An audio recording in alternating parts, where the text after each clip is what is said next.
Hello, treasure. I have another story for you. Now, this story is called Winnie and Wilbur Under the Sea. Here we go. It was holiday time, and Winnie the Witch and her big black cat Wilbur. Where will we go this year? Wilbur asked Winnie. She searched on the internet and found a little island with blue sea, golden sand, and coconut trees. The bright blue sea was full of beautiful fish. Don't the fish look lovely, Wilbur? She said. They look delicious, thought Wilbur. That's where we'll go then, said Winnie.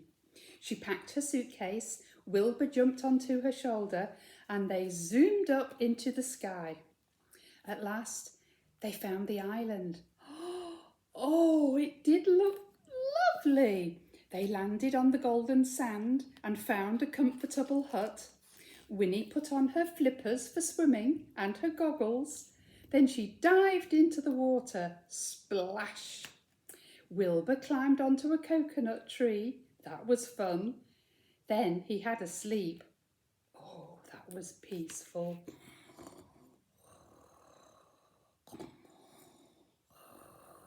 Was that snoring, Wilbur, or purring? It was gloriously warm and the sun was shining. Winnie was having such a wonderful time. The sea was full of fish. There were dolphins, turtles and coral. It was so beautiful. Winnie wanted Wilbur to see it too. Wilbur, called Winnie, come and see the fish. You'll love them. But she was under the water, snorkeling, so Wilbur couldn't hear. Wilbur, he saw the fish and he would like to see them too. He dipped one paw into the water. Oh, he says, that's nasty. It is wet.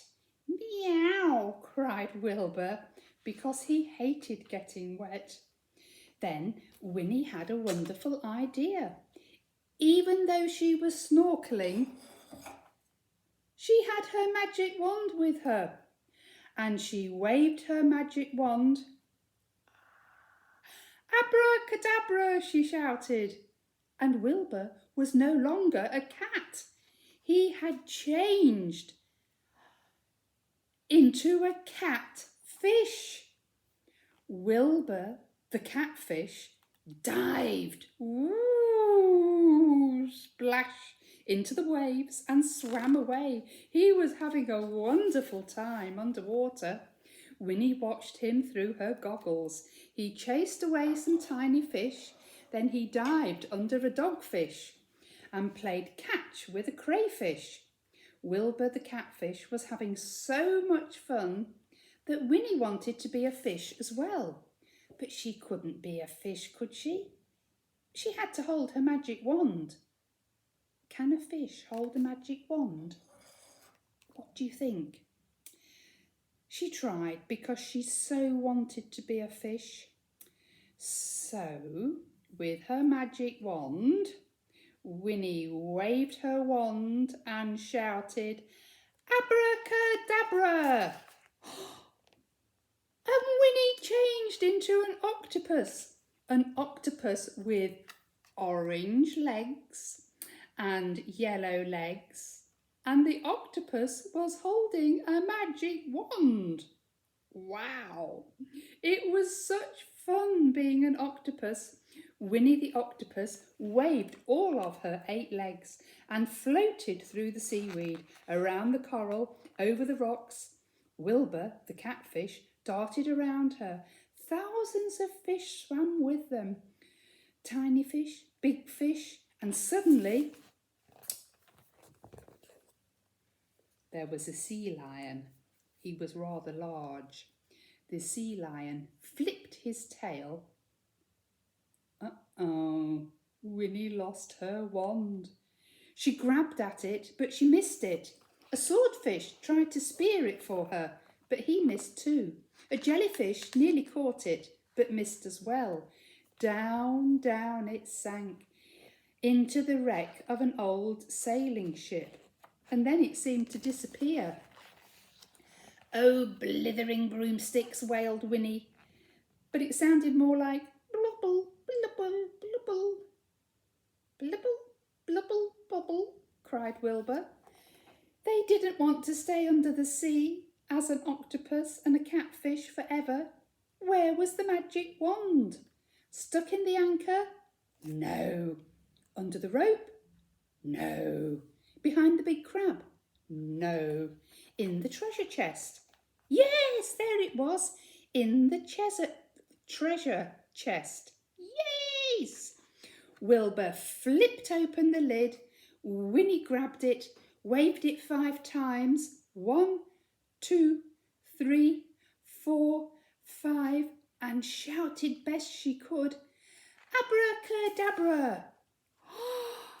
Oh, and a witch and a cat floated back to the shore. "Oh, that was exciting, Wilbur," Winnie said. "Too exciting. We won't do that again. But it is beautiful under the sea." Then Winnie had another wonderful idea. A little yellow boat was bobbing about on the waves. Winnie took her magic wand again and she waved it, shouting, "Abracadabra!" And there, bobbing on the waves, was a yellow submarine. Winnie and Wilbur went on board. The fish swam up to the windows and looked inside. A submarine is a special boat that can go under the water, so you can see out of the windows into the sea. "It is lovely under the sea, isn't it, Wilbur?" said Winnie. "It's lovely and dry in here," Wilbur thought. "I like this." Ooh, Wilbur was so happy watching through the windows. So that was what happened when Winnie and Wilbur went under the sea. Now I've got a few things to show you. The last time I went to the seaside, I found some lovely stones. This stone was washed by the sea and it made a hole through it. So I've threaded a little thong through here and it makes a necklace. And the necklace is called a hagstone necklace. And I sell some of these in my shop. And there's another variety here. This is a hagstone again, where the sea washed a little hole through it. Can you see that little hole? Let me make it a bit easier for you to see. Can you see the hole through it? That's made it into a hagstone. And there's a shell too. And again, the shell has a hole worn through it by the sea. So I've threaded them together with a thong, and that makes a little charm that you could put on your bag, your pencil case, your bicycle, and that charm will bring you good fortune. So that's another one. Here is a very tiny one. I rather like this one. It's one of my favourites. This is a little white one and it's got a tiny little hole, and again I've threaded it up to be a necklace. I've got lots of these. And in my shell, look, this is a big shell that you could find on the beach if you were very lucky.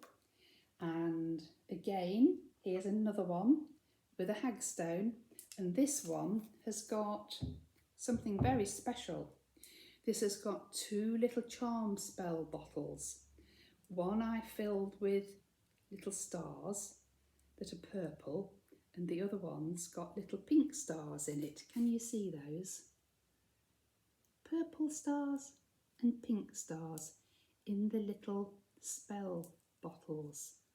So that's another little good fortune charm. And again, you could hang that where you wanted. One more. This is rather special. This is another stone that's been washed up by the beach and the wave has worn it smooth. And this is rather like a heart. I think it's a beautiful shape, don't you? And you can keep this in your pocket and it moulds around your hand. And if you're a little concerned about something, you can just hold your stone and just feel it, and that'll make you feel so much better. You try it when you find a nice stone that seems to call out to you. So that's it for today, Treasure. I will see you soon. Bye, Treasure.